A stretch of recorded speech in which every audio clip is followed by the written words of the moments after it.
Hey guys, just going to do a unboxing video here. I ordered something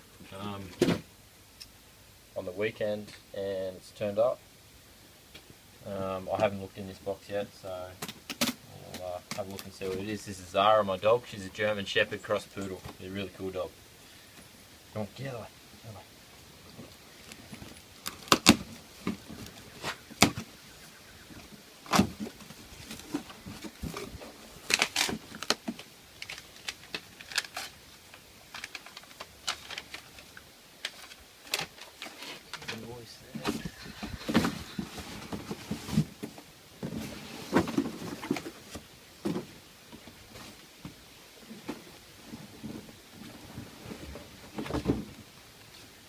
Alright, that might give you an indication of what it is. So,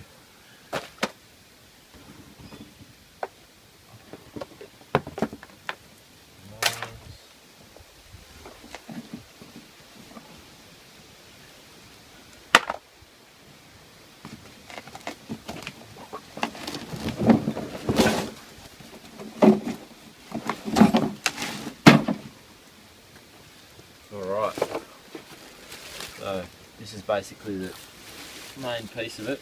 It's actually a backpack brush cutter with different attachments and stuff. So I'll go through the attachments and what have you. So it's going to take a little bit of putting together, but so they chucked in this is an alloy whippersnipper head. That's what I'm assuming those things are for, so you just feed them in there. They're pre-cut and ready to go. So this is a pretty cheap one, guys. It's not something I really spent a whole lot of money on because I wasn't too sure how much use I'd get with it. And you know, I just wanted to sort of check it out first before I did anything too extravagant money wise. So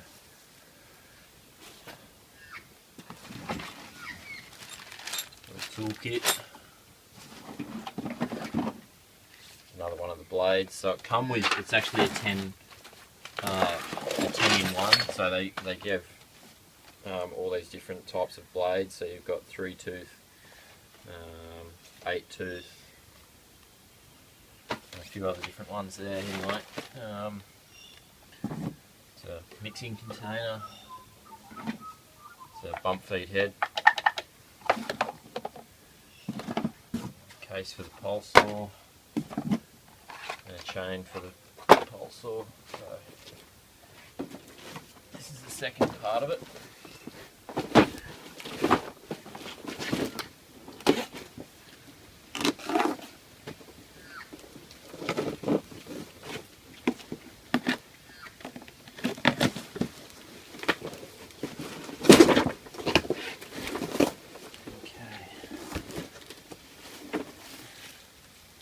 So that's the flexi bit that goes into there.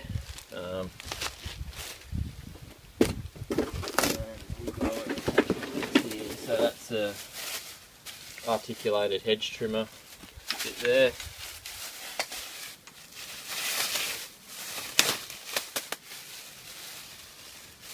See there, that's the hedge trimmer. Oh, that's sharp.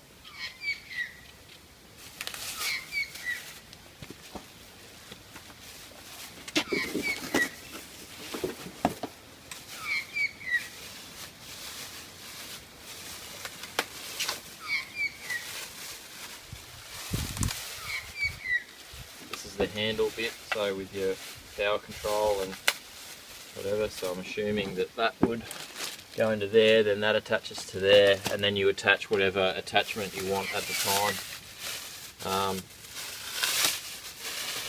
One of the main reasons I got this one was for the ability to change the head. I haven't got any of these brush cutting style things that you use to get through the really thick stuff.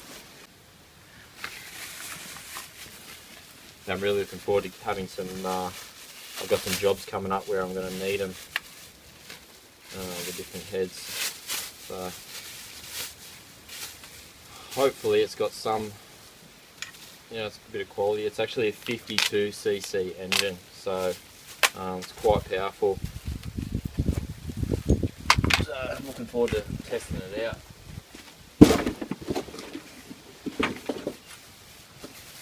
So that's the whippersnipper attachment, or the weed eating attachment there. Put the different heads on.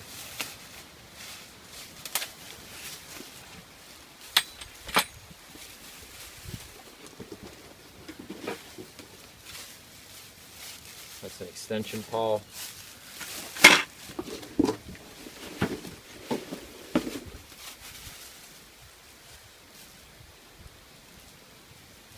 That's the pole saw attachment there. And that's another extension there. So quite a lot of bits and pieces. It's a full kit basically to cover everything. So as I said, I didn't pay much for it. I didn't really, I'm not too concerned about the quality, as long, if I get 12 months out of it, I see that as a good investment. It was fairly cheap, so as long as the engine runs alright and the attachments stay pretty good, it's going to be better than the one I had. So I'm really looking forward to getting into it and trying it out. Alright guys, catch you soon.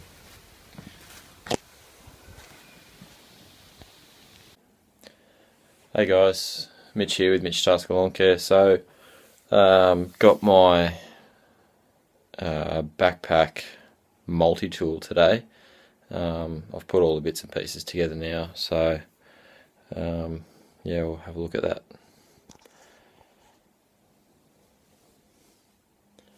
Okay, so you can see there, that's the setup there. So it just sort of sits on there. You've got a soft flexible cord there that attaches to your handheld bit there. So you've got two extension poles there, articulated hedge trimmer head, and then a pole saw. And there's some different blades and stuff there, so that's just an example of one.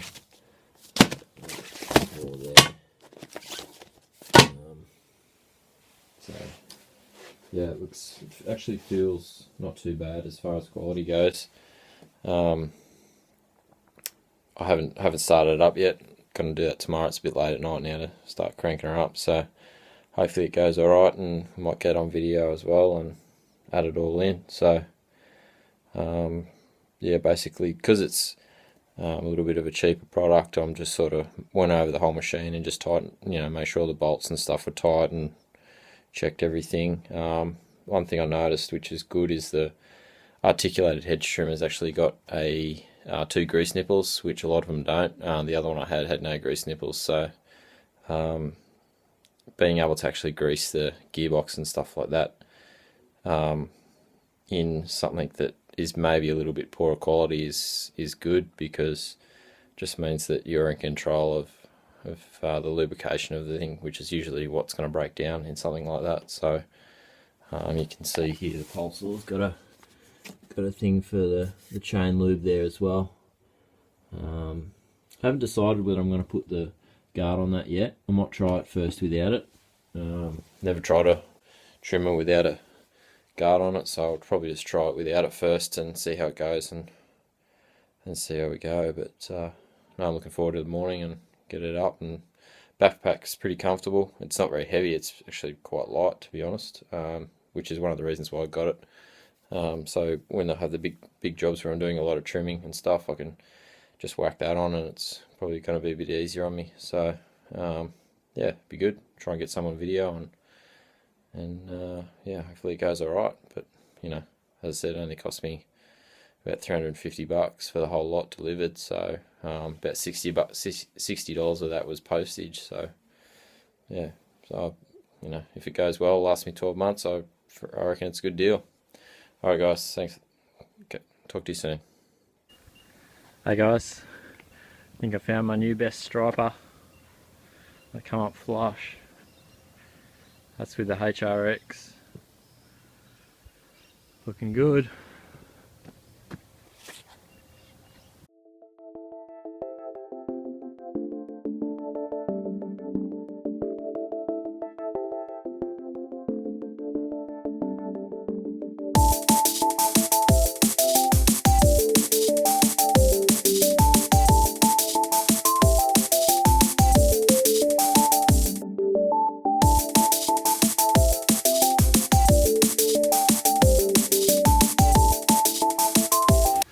Hey guys, so I've just done the edges and then blown them off. Took me a little while to get them done. They were pretty overgrown, as you'll have seen in the photos I'll put before this video. See there, looking heaps better now. And we just mow it and clean it up.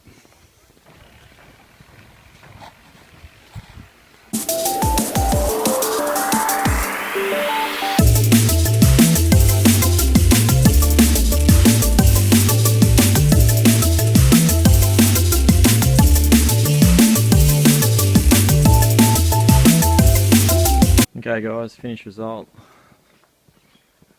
Come up pretty good. Pretty happy with it, pretty satisfying job actually. See, something was so rough, and because it's the first time I've done this job, the new one I picked up today. So pretty nice. It's the back.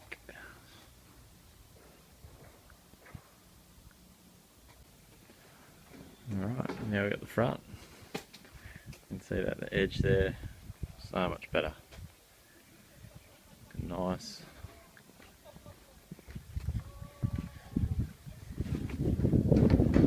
Front edge strip. Nice edge. You can see those dark marks on the pavement there. That's actually where the grass was out too. That'll come off over time, bit of rain or whatever, wash it off. Alright, nice job, satisfying job. Be much easier the next time I get here. Alright guys.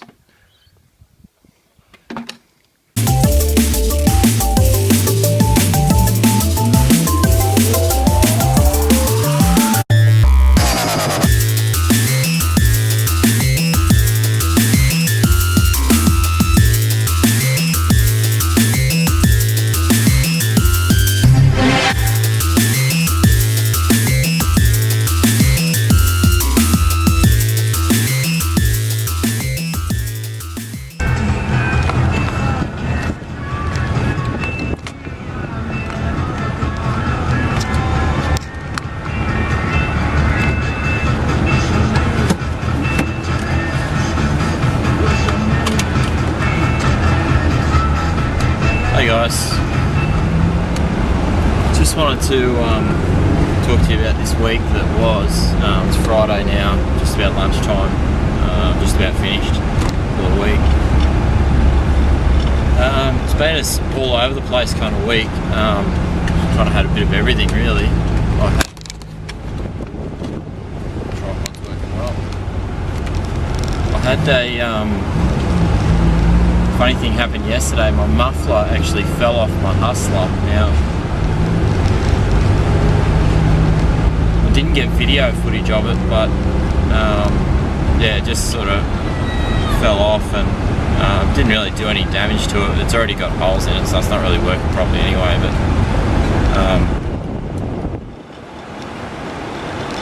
yeah, so last night I did about an hour's maintenance on the Hustler. New blades on it, put new oil in it, obviously put the muffler back on the exhaust. Jimmy! It's one of my mates. Yeah, so that was a little bit sort of, I didn't really know what was going on when it come off. I just thought it was pretty loud, and sort of, I had my headphones on or whatever, so I didn't really notice it too much, but yeah, just sort of noticed it was making a different noise and stopped and had a look, and yeah, it had come off. But anyway, I put it back on last night and it seems to be working pretty good today. So new blades are going well. It's certainly, like, you know, when the grass starts clumping a lot more than normal, you know your blades are getting a bit dull. That's something that, you know, I'm sort of getting used to now. I don't really know whether it's more beneficial to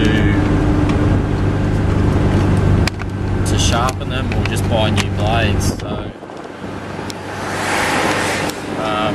that's something I've got to sort of work out and get better at. I've got a grinder at home which I could probably do it. yeah, so I've got a grinder at home that I could probably sharpen my own blades with, but I'm not too sure about that yet. So whether it's going to be better to do that or whatever. So that was sort of the downers of the week. Nothing too drastic. One of my whipper snippers as well is a bit doggy at the moment, so I'm just using my backup and it's going really well. Put a new speed feed head, a smaller speed feed head. I've been using the large ones. Put the smaller one on my second whipper snipper, and it seems to go alright. I like it. It just doesn't hold as much line, so obviously you're going to have to refill it, but because it's so quick to refill, it's no real big drama. So, but on the positive side, picked up 3 clients already this week. One really big one, which is an every 2-week job over here. That's nearly more than, like, the grass doesn't grow that fast in Australia. It grows fast, don't get me wrong, at times, but to get a job that they want done every 2 weeks, especially with the size of it, is pretty rare. Obviously, the bigger the job, the more they're paying. Probably the less they want it done. So that's generally the way it is over here, anyway. So picked that big one up. Did that yesterday. Picked another one up today, which I'll put on this video as well. So that I did. It was sort of what I do when I get to a new job. Usually the edges are like crap and takes a little bit to get them done, so you just take a little bit extra time on the first one and get the edges in shape, and then after that you've done all the hard work, so it's just a really easy job after that. And what was the other one I got? And then got another, which is right next to, sort of a neighbour of 3 houses that I do in a row. So now I've got 4 in a row on the one street, which I've already got about 7, I think, on that one street anyway. So that's really good. It's a nice paying job and not a bad mow. So nice to pick those jobs up. And as I said, the grass is starting to go bananas, so should keep picking them up as the weeks go by leading into the summer period. So also looking at going to actually try out a Skag stander tomorrow. The V-Ride. It's a 36-inch deck, which is the same size deck as my Hustler, but I've got to get a mower to replace my Hustler because it's getting pretty weary. It's done 1,200 something hours, and they're hard hours over here. It's not like you're working on nice lush lawns. It's pretty feral, some of the stuff, and it's bumpy and rocky, and it's not, it's pretty average. If you can get a mower to do over 1,000 hours in Australia, you're doing pretty well. So I'm looking forward to trying it out. I'm probably going to be a little bit uncoordinated on how to use it, but once I get the hang of it, hopefully it'll be a little bit easier. It's second hand, it's 120 hours. Hopefully I can get it at the right price, and hopefully I'll like it and want to get it. So that's what's coming up. Hopefully I'll have some news on that coming up next week. And alright guys, that's the week that was. Cheers.